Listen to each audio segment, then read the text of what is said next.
आता अजित पवार कुटुंबियांना सुद्धा हे वाटतं आहे की अजितदादांचा अपघात नसून तो घातपात आहे. काही लोकांना दादा अडचणीचे वाटायला लागले होते असं त्यांचं सुद्धा म्हणणं. मग त्यांनी या विषयासाठी जरा जास्त ताकद लावणं फार महत्वाचं आहे. ते सत्तेत आहेत, आम्ही विरोधात आहोत.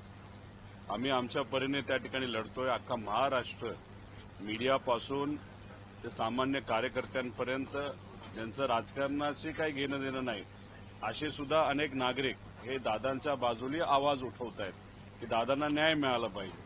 मग याच्यात त्या पार्टीचे जे प्रमुख आहेत आणि ते परिवारातले एक आहेत, त्यांनी अजून जास्त ताकद लावली तर मला असं वाटतं की नक्कीच आपल्याला अजितदादांना न्याय देता येईल. पण साधा FIR जर महाराष्ट्रात होत नसेल, घाटकोपरला जो काही 2019ला ऍक्सिडेंट झाला त्या ऍक्सिडेंटमध्ये म्हणजे विमानाचाच ऍक्सिडेंट झाला होता, तिथं किरीट सोमय्या गेल्यानंतर FIR घेतला गेला. त्या FIR मध्ये आणि या FIR मध्ये काहीच फरक नाही. पण अजितदादांचा FIR या महाराष्ट्रामध्ये इथं असणाऱ्या पोलीस प्रशासन जर तिथं घेत नसेल तर मग ह्याला काय आपण म्हणणार. मग जे सत्तेत आहेत त्यांच्यात ताकद असेल तर थोडी ताकद लावून FIR तर होऊ द्या आणि दिल्लीत जाऊन काही लोकांशी मोठ्या नेत्यांशी जाऊन जर पाठपुरावा केला तर नक्कीच त्याचा फायदा होईल. पण बघा, काल VSR कंपनीचा मालक म्हणजे VK सिंग हा CIDला भेटण्यासाठी आला होता. पोलिसांना भेटण्यासाठी आलेल्या माणसाबरोबर तुम्ही आसपास जर बघितलं तर बंदूकधारी सिक्युरिटी सुद्धा होती. 11-11:30 वाजता VK सिंग CID कार्यालयामध्ये आले असं आम्हाला कळलं. फार नाश्त्यापासून जेवणापर्यंत आणि कदाचित आम्हाला असंही कळलं की संध्याकाळी अर्धा एक तास त्यांना टीव्हीवर क्रिकेटची मॅच सुद्धा तिथं दाखवली. त्याच्याचबरोबर येतानाचं फुटेज आपल्याकडे आहे, पण जाताना ते कुठल्या गाडीत गेले हे लोकांना कळलं नाही. मीडियाशी आणि तिथं असणाऱ्या कार्यकर्त्यांशी बोलल्यानंतर एवढंच कळलं की काळा बाजार करणारा हा जो VK सिंग आहे त्याला पोलिसांच्याच काळ्या गाडीमध्ये, काळ्या काचेच्या गाडीमध्ये बाहेर काढण्यात आलं. म्हणजे एवढी VIP ट्रीटमेंट तुम्ही एका क्रिमिनल इन्व्हेस्टिगेशनमध्ये असणाऱ्या प्रमुख जो कुणी क्रिमिनल या अंगाने आपण त्या व्यक्तीकडे बघत आहात त्याला जर तुम्ही VIP ट्रीटमेंट देत असाल तर हे म्हणजे फारच दुःख करणारं आहे. आज संध्याकाळी 4 वाजता मी CIDला जाणार आहे. माझ्याकडे जी काही कागदपत्र नवीन आलेले आहेत मी त्यांना ती देईलच. पण त्याच्याचबरोबर त्यांनी आम्हाला सांगितलं होतं AIBचा रिपोर्ट हा आल्यानंतर आम्ही FIR करू. मग आज जाऊन आम्ही त्यांना विचारणार आहोत की तुम्ही FIR करणार आहात का. तसं बघितलं तर लिगली ते FIR केलं पाहिजे, पण बघूया. त्यामुळे सत्तेत असणारे, दादांबरोबर काम करणारे, दादांच्या फार जवळचे असणाऱ्या सर्व लोकांना मला एवढं सांगायचं, तुम्ही सत्तेत असताना सुद्धा इन्व्हेस्टिगेशन ज्या दिशेने जायला पाहिजे, ज्या ताकदीने इन्व्हेस्टिगेशन व्हायला पाहिजे, पारदर्शक पद्धतीने व्हायला पाहिजे, FIR त्या ठिकाणी घेतला गेला पाहिजे. दुर्दैवाने त्या गोष्टी होत नाहीत. याच्यावरच समजून घ्या सत्तेत असून सुद्धा काही प्रमाणात तुम्हाला अजितदादांना न्याय देता येत नाही. त्यामुळे कृपा करून तुमचीही ताकद, तुमच्या सत्तेचा वापर करून कुठंतरी या इन्व्हेस्टिगेशनला दिशा देण्यासाठी प्रामाणिकपणे प्रयत्न करा. एवढीच विनंती त्या लोकांना मी त्या ठिकाणी करतो. आहे हे समजायला वेळ का लागला. घातपाताचा संशय आहे हे समजायला वेळ का लागला. नाही, तो त्यांना विचारलं पाहिजे, त्यांना त्या ठिकाणी उशीर का लागला. आता ठीक आहे, आम्ही आमच्या लेवलवर तिथं लढतोय. आमचं फक्त एवढंच, जेवढा उशीर केला जाईल तेवढे कागदपत्र हे रंगवले जातील हे आम्ही सुरुवातीपासून तिथं सांगतोय. म्हणूनच तुम्ही जर बघितलं तर महिना, आता 1.5 महिना होईल काही दिवसानंतर, तरी सुद्धा त्या VK सिंगला नाही तर त्याच्याकडे असणारे कागदपत्र अजून सुद्धा ताब्यात घेतले नाहीत. आणि मग त्या अनुषंगाने कुठेतरी हे इन्व्हेस्टिगेशन मॅनेज केलं जातंय, काही लोकांना वाचवलं जातंय असं आपल्याला म्हणावं लागेल. सुरुवातीपासून आम्ही म्हणतोय की ह्याच्या मागे काहीतरी कॉन्स्पिरसी आहे, पण कॉन्स्पिरसी आहे असं बोलून सुद्धा, बरेच पुरावे देऊन सुद्धा इन्व्हेस्टिगेशन काही योग्य दिशेने गेलं नाही. CBIकडे प्रस्ताव पाठवलाय असं म्हणतात. सुशांत सिंगच्या बाबतीत तिथे बिहारच्या मुख्यमंत्र्यांनी प्रस्ताव पाठवल्यानंतर 2 दिवसामध्ये प्रस्ताव हा CBIने स्वीकारला आणि महाराष्ट्रातला मराठी नेता दुर्दैवी मृत्यू त्या ठिकाणी ऍक्सिडेंटमध्ये होऊन सुद्धा CBIकडे हा प्रस्ताव पाठवून सुद्धा 22 दिवस झाले तरी प्रस्ताव तिथं स्वीकारला जात नाही. हे का, हे प्रश्न लोकांना पडलेत. पण सत्तेत असणाऱ्या लोकांना सुद्धा हे पडले असावेत मला असं वाटतं. त्यामुळे कसा ज्या पद्धतीने पाठपुरावा करता येईल तो करावा, पण कृपा करून न्याय द्यावा एवढीच विनंती तिथं करतो. काल पोलिसांच्याच गाडीमधून नेण्यात आलं अशी माहिती कळते आहे. त्यामुळे राजकीय दबाव आहे का सीआयडीवर सुद्धा असं तुम्हाला वाटतं? मी सुरुवातीपासून सांगतो व्हीके सिंगला वाचवलं जातंय. आता याच्यामध्ये 2023ला एकनाथ शिंदे साहेबांचं विमान जे महाराष्ट्रातून म्हणजे मुंबईतून ते उडालं, बहारेनला गेलं, बहारेनवरनं मी इराण आणि इराकच्या काय गोष्टी सांगितल्या, तिथेही व्हीके सिंगचंच विमान होतं आणि ते एक फार मोठा गोंधळ त्या ठिकाणी तिथं झाला होता. त्याच्यामध्ये एकनाथ शिंदे साहेब ज्या विमानात होते ते विमान इराणच्या गव्हर्नमेंटकडनं नाही तर त्या डिफेन्सकडनं हे पाडण्यात सुद्धा येऊ शकलं असतं. मग आता मराठी नाही तर महाराष्ट्राचा एखाद्या व्हीआयपीला तशी परिस्थिती नाही तर त्या सिच्युएशनमध्ये टाकलं जात असेल तरी व्हीके सिंगला वाचवलं जातं. आणि इथं दादांचा ऍक्सिडेंट त्याच्याच विमानात झाल्यानंतर बरेच पुरावे हे व्हीके सिंग नाही तर त्याच्या मागे असणारी जी काही कॉन्स्पिरसी हे देऊन सुद्धा व्हीके सिंगला जर वाचवलं जात असेल तर व्हीके सिंगच्या पाठीमागे खूप मोठा हात आहे. हे सुरुवातीपासून आम्ही सांगत आहोत. अनेक मोठ्या नेत्यांची नाहीतर त्यांच्या जवळच्या व्यक्तींची विमानं व्हीके सिंग स्वतःच्या कंपनीच्या माध्यमातून उडवतो. बऱ्याच लोकांचा पैसा व्हीके सिंगच्या कंपनीमध्ये असला असल्यामुळे त्याचे पुरावे आम्ही दिले असल्यामुळे व्हीके सिंगला वाचवलं जातं. पण या चिरकुट माणसाला वाचवण्याच्या नादामध्ये अजितदादांचा जो काही घातपात नाही तर घात झाला नाही तर ऍक्सिडेंट झाला, अजितदादांना मात्र त्या ठिकाणी न्याय देता येत नाही. ही फार दुर्दैवी गोष्ट आहे. विमानं जी आहेत ती ग्राउंड केली गेली पाहिजे अशी सुद्धा मागणी अजित पवार कुटुंबियांच्या वतीनं करण्यात आल्याचं कळतं. नाही केवळ 4 विमानं जी ग्राउंड करण्यात आलेली आहे तेवढ्यावर भागणार नाही. इतर विमानांचा वापर अजूनही महाराष्ट्रातले व्हीआयपी करतायत असं दिसतोय. मी तीच भूमिका मांडतोय, जयली सुद्धा तीच भूमिका मांडली. त्याचं कारण असं आहे की दादांच्या बाबतीत जे घडलं ते दुसऱ्या नेत्यांच्या बाबतीत घडू नये. त्याच्याचबरोबर दुर्दैवी गोष्ट एवढीच की आम्ही व्हीएसआरच्या विरोधात लढतोय आणि तिथं सुनित्रा काकींचं जे काय ऑफिस आहे, जे कार्यालय, जे अधिकारी आहेत त्यांना एवढं कळत नाही की नाशिकला जाताना ज्या विमानातून त्या चालल्या होत्या ते सुद्धा व्हीएसआरचंच होतं. त्यामुळे या बाबतीत कुठेतरी काळजी घेणं फार महत्वाचं आहे. जर लेअर जेटच्या बाबतीत नाही तर जे काही ऍक्सिडेंट झालेलं अजितदादांचं विमान असेल, 23ला झालेलं ऍक्सिडेंट असेल आणि याच्या आधी काही गोष्टी तिथं घडल्या होत्या, ह्याच्यामध्ये जर व्हीएसआर हे इन्व्हॉल्ड असेल तर मग एका विमानाच्या बाबतीत जर काम चुकारपणा ते करत असतील तर मग दुसऱ्या विमानाच्या बाबतीत सुद्धा काम चुकारपणा करू शकतील.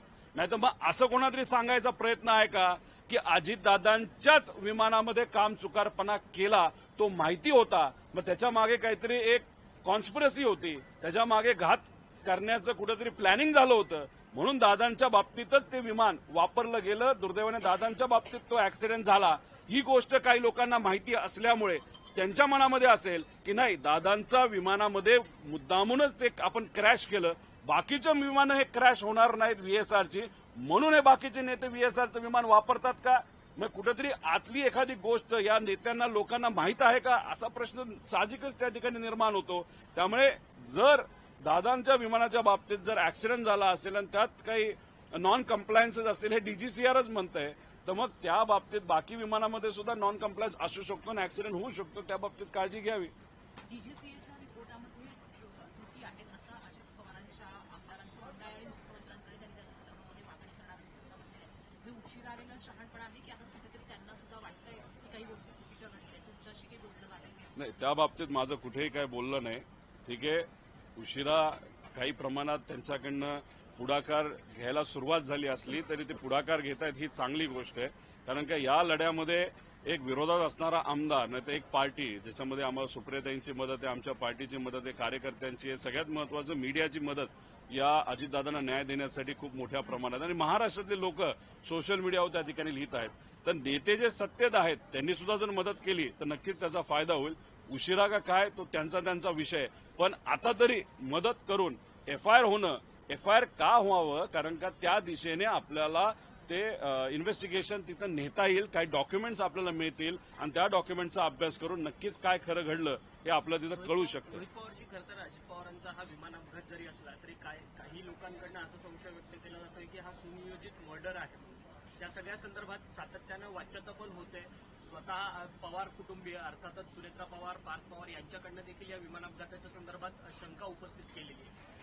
मी हेच म्हणतोय, आता बघा की अजितदादा कुठल्या कंपनीच्या विमानात गेले? VSR.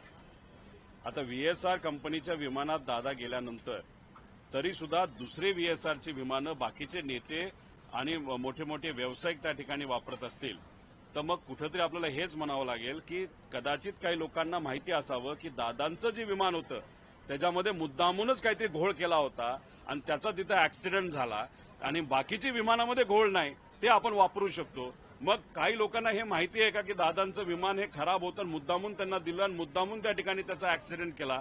मग आम्ही त्याच अँगलनी बोलतोय की टेक्निकल इन्व्हेस्टिगेशन AAIB करते पण ते सुद्धा त्यांच्या अधिकाऱ्यांना वाचवण्याचा प्रयत्न करते आणि VSRला. त्यामुळे याच्यामध्ये रूल 12च्या अंतर्गत जे इन्व्हेस्टिगेशन झालं त्यात आपल्याला क्रिमिनल पण करता येतं, त्याच्यामध्ये आपलं टेक्निकल सुद्धा करता येतं आणि त्याच्यावर एक वचक ठेवण्यासाठी आपल्याला एक कमिटी सुद्धा निर्माण करता येईल. उद्या परवा तेरवा 3-4 दिवस मी सुद्धा दिल्लीला जाऊन काही नेत्यांना त्या ठिकाणी भेटणार आहे.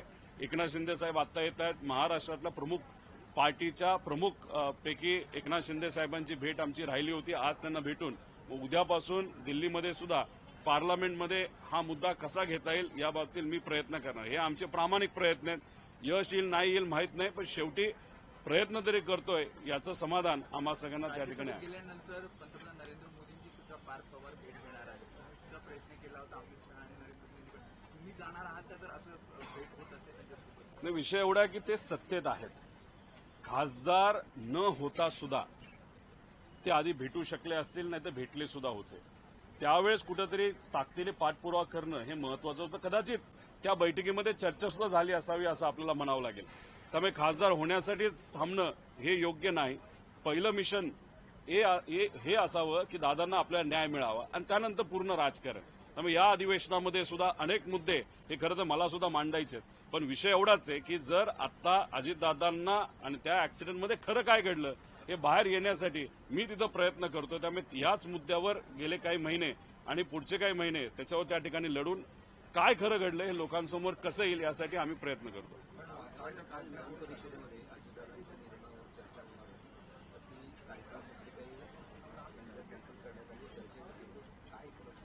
त्याच्यावर जास्त मी काय बोलणार नाही पण असं कळतं की सोमवार मंगळवारी त्या बाबतीत चर्चा होईल. पण तरी सुद्धा जर पुढच्या आठवड्यात ती चर्चा झाली नाही पण मग ते दुर्दैवी गोष्ट आहे असं आपल्याला म्हणावं लागेल. दादा पण यामागे मास्टर माइंड कोण आहे? वारंवार संशय व्यक्त केला जातोय पण कोण आहे नेमकं याच्या मागे? कुठंतरी आम्ही जी काय माहिती गोळा केलेली आहे, जी काय माहिती आमच्याकडे आलेली आहे त्याच्यामध्ये आपण जर बघितलं तर एवढी मोठी ताकद VSRला आणि DGCAच्या काही अधिकाऱ्यांना आणि काही इतर लोकांना वाचवण्याचा प्रयत्न त्या ठिकाणी केला जातोय. त्याचा अर्थ आपण ज्या दिशेने चाललेलो आहे ती योग्य दिशा आहे. नक्कीच लवकरच याच्या पाठीमागे कुठली संस्था आहे का व्यक्ती आहे हे आपल्याला कळल्याशिवाय त्या ठिकाणी राहणार नाही. त्यामुळे आपण इन्व्हेस्टिगेशन करत असताना खोलात जाणं फार महत्वाचं आहे. त्यामुळे पूर्वी काय गोष्टी घडल्या होत्या, आता काय घडल्यात, एकनाथ शिंदे साहेबांचंच विमान बिना परवानगीचं इराणमध्ये का गेलं, त्यांना तिथं कशाला त्या डिफेन्सली काय इन्स्ट्रक्शन दिल्या होत्या याचंही इन्व्हेस्टिगेशन होणं महत्वाचं आहे. कारण एकनाथ शिंदे साहेब त्यावेळेस मुख्यमंत्री महाराष्ट्राचे होते, मराठी माणूस, आणि दादांच्या बाबतीत सुद्धा त्याच कंपनीच्या माध्यमातून ही घटना घडते. त्यामुळे या दोन्ही घटनेला कुठं काही लिंकिंग आहे का? त्यामुळे क्रिमिनल इन्व्हेस्टिगेशन करत असताना वेगळे अँगल त्याच्यामध्ये घेणं महत्वाचं आहे. पण दुर्दैव असं क्रिमिनल इन्व्हेस्टिगेशन अजूनपर्यंत सुरू झाली नाही. पण तुम्ही आणि आपण सर्वजण जो लढा लढतोय त्याचे जे प्रेशर येते म्हणून VK सिंगला कुठेतरी बोलावलं जातं. पण दुर्दैव असं VK सिंगला बोलून VIP ट्रीटमेंट दिली जाते. पोलीस स्टेशनला प्रायव्हेट सिक्युरिटीचे लोक बंदूक घेऊन त्या ठिकाणी आज जातात. याच्यामध्ये म्हणजे CIDची पण किंमत राहिली का असा प्रश्न पडायला लागला.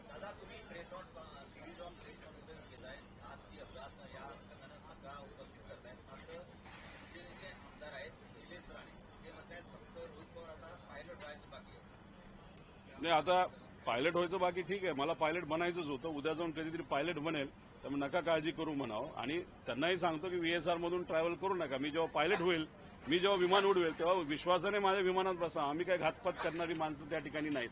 पण त्यांना एक सांगायचं आहे की घातपात करणाऱ्या लोकांपासून त्यांनी तरी त्या ठिकाणी सांभाळून राहावं एवढं त्या ठिकाणी सांगतो. सर, कल VK सिंह की इंक्वायरी हुई CID द्वारा और आप दोहरा रहे हो कि उनको किसी तरह की VIP ट्रीटमेंट दी गई, क्या उन्हें स्पेशल ट्रीटमेंट दी गई? देखो VK सिंह सुबह 11 साढ़े 11 बजे CID के जो मुख्यालय पुणे में है वहां पे वो आए थे. उसके बाद हमको जो पता चला कि इंक्वायरी या उनके साथ बातचीत बहुत कम टाइम तक हुई, लेकिन उनको वहां पे 8 घंटा रखा गया। उस 8 घंटे में उनको चाय दी, कॉफी दी, बिस्किट दी, खाना दी। शाम को तो इंडिया वर्सेस इंग्लैंड की मैच भी दिखाई। अभी वो आते वक्त खुद के प्राइवेट गाड़ी में आए, लेकिन सीआईडी के ऑफिस में आते वक्त प्राइवेट सिक्योरिटी वो लेके आए थे जिनके पास गन्स भी थे। अभी सीआईडी के पास आप आ रहे हो, इन्वेस्टिगेशन वहां पे चल रहा है, वहां पे आप सिक्योरिटी लेके अगर आ रहे हो और वो परमिशन वहां पे मीडिया को आने की परमिशन नहीं है सीआईडी में, लेकिन आर्म्ड जो प्राइवेट सिक्योरिटी उनको वहां पे परमिशन वहां पे दी। उसी के साथ आते वक्त वीके से हम सबको दिखे, जाते वक्त दिखे नहीं। उसका कारण है कि पुलिस की जो गाड़ी थी ब्लैक कलर की, उसके ग्लासेस थे, उसमें उनको बाहर निकाला गया, ऐसे वहां पे कहा जाता है। अभी मीडिया से वीके सिंह क्यों डरता है, मीडिया से क्यों नहीं बात करना चाहता? और 8 घंटा आप उसको बिठाने के बाद थोड़े बहुत चर्चा वहां पे हुई, उसके बाद उसको क्या मतलब वहां पे क्या चर्चा है वो भी देखने की वहां पे जरूरत है। मैं खुद आज 4 बजे सीआईडी का मुख्यालय पुणे में वहां पे जा रहा हूं। मेरे पास जो डॉक्यूमेंट्स आई है वो वहां पे हमको सबमिट करनी है, जो भी नए चीजें मेरे पास वो आई है। और मैं वहां पे सीआईडी को जाके पूछने वाला हूं कि आपने बोला था कि एआईबी का रिपोर्ट पहला आने दो, उसके बाद हम एफआईआर करेंगे। अभी रिपोर्ट आके 5 दिन हो गया। अभी हमारी अपेक्षा है कि आज हम वहां पे जाने के बाद एफआईआर वहां पे ली जाएगी। पॉलिटिकल प्रेशर किसके द्वारा डाला जा रहा है? मैंने अगर आप देखें तो बहुत सारे प्रेजेंटेशन के माध्यम से जो सत्ता में पार्टियां हैं, जैसे कि टीडीपी पार्टी है, उनका लिंकिंग आप सबके सामने हमने लाया था। बीजेपी के कुछ इंडस्ट्रियलिस्ट है, उनका लिंकिंग लाया था। कुछ एमएलए एमपी से है, बहुत पैसे वाले बीजेपी के एमएलए, उनका वहां पे लिंकिंग लाया था। उसी के साथ कोलकाता के जो खोखला कंपनियां हैं, जो जिसको खोखा कंपनी बोलते हैं, उसके माध्यम से 850 करोड़ कैसे लाए और वो 850 करोड़ से 80 करोड़ वीएसआर में कैसे गए, वो भी प्रूफ हमने वहां पे दिया। मतलब यहाँ पे बहुत बड़ा पैसा और बहुत बड़ी पावर ये वीएसआर कंपनी के पीछे है। और इसके पीछे ये जो लोग हैं वो शायद प्रेशर ला रहे कि अजीत दादा को वहां पे न्याय न दिया जाए या इन्वेस्टिगेशन प्रॉपर्ली नहीं किया जाए, वीएसआर को बचाया जाए, जिसके कारण ये जो नेता है वो बचेंगे। और दूसरी बात, जिनका पैसा इस कंपनी में वो भी बचेगा। मतलब पैसे को ज्यादा महत्व वहां पे दिया जा रहा है, क्रिमिनल एंगल से कोई भी इन्वेस्टिगेशन वहां पे नहीं हो रही। और उसी के साथ मैं आपको यही बता रहा हूं कि वीएसआर ये जो कंपनी इतनी खराब कंपनी है कि महाराष्ट्र का अगर उदाहरण दे, वो भी पॉलिटिकल उदाहरण दे, तो 2023 में एकनाथ शिंदे साहब जब ट्रैवल कर रहे थे टूवर्ड दावोस, तो बहरीन में उनका प्लेन रिफ्यूलिंग के लिए रुका था। उसके बाद ईरान में जब गया तब ईरान के डिफेंस के लोगों ने उनको वहां पे इंस्ट्रक्शंस दिए थे, अगर आप 5 मिनट में वापस नहीं गए तो हमको शूट डाउन करना पड़ेगा प्लेन। मतलब वीएसआर तब भी था, एकनाथ शिंदे तब मुख्यमंत्री थे, महाराष्ट्र के बहुत बड़े नेता थे। और फिर आज दादा के साथ जो हुआ वो भी बड़े नेता थे, उप मुख्यमंत्री थे। अभी वीएसआर दोनों में कॉमन है, वीके सिंह दोनों में कॉमन है। वीके सिंह का और बड़े बड़े नेता और बिजनेसमैन का रिलेशन हमने आप सबके सामने, लोगों के सामने वहां पे लाया। तो कोई ना कोई तो भी इस कॉन्स्पिरेसी के पीछे है। दादा के बारे में तो कॉन्स्पिरेसी है, हम तो बोल ही रहे, लेकिन एकनाथ शिंदे साहब के पीछे भी कि कॉन्स्पिरेसी थी क्या, वो रिसर्च या इन्वेस्टिगेशन करने की बात है। दोन एक छोटे से प्रश्न आहे. अजितदादा डेटा 75 फायली अल्पसंख्याक विभागानं त्यांना अल्पसंख्याक दर्जा दिलेला होता.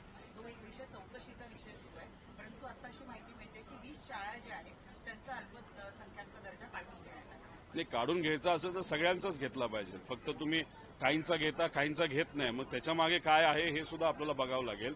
आणि सुनित्रा काकींनी जर सांगितलं असेल की नाही ह्यात इन्व्हेस्टिगेशन झालं पाहिजे, तर इन्व्हेस्टिगेशन होऊच तर मग ही फाईल तशीच ठेवणं महत्वाचं आहे. त्यात सिलेक्टिव्ह जर काही केलं असेल तर ते सुद्धा कुठेतरी बघण्याची जरूरत आहे. दुसरा एक मुद्दा की आज अर्थसंकल्प मांडला जातोय. अजित पवारने अजून म्हटले होते आजचा हा जो अर्थसंकल्प आहे बऱ्यापैकी जवळपास 80 ते 90% त्यांनी स्वतः तयार केलेला होता आणि आज मात्र मांडण्यासाठी ते नाही.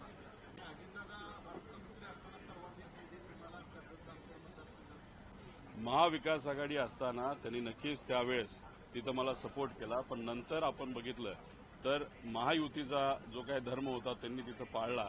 त्यानंतर मला त्यांनी निधी दिला नाही. पण जेव्हा केव्हा आम्ही त्यांना भेटायचो, काही अडचण असेल तर ती अडचण सोडवण्यासाठी प्रामाणिक प्रयत्न त्या ठिकाणी करायचा. राहिला प्रश्न बजेट मांडण्याचा, अजून 2 वेळा जर बजेट दादांनी तिथं मांडलं असतं तर या महाराष्ट्रामध्ये सगळ्यात जास्त वेळा बजेट मांडणारा कोण नेता होता तर अजितदादांचं नाव त्याच्यामध्ये घेतलं गेलं असतं.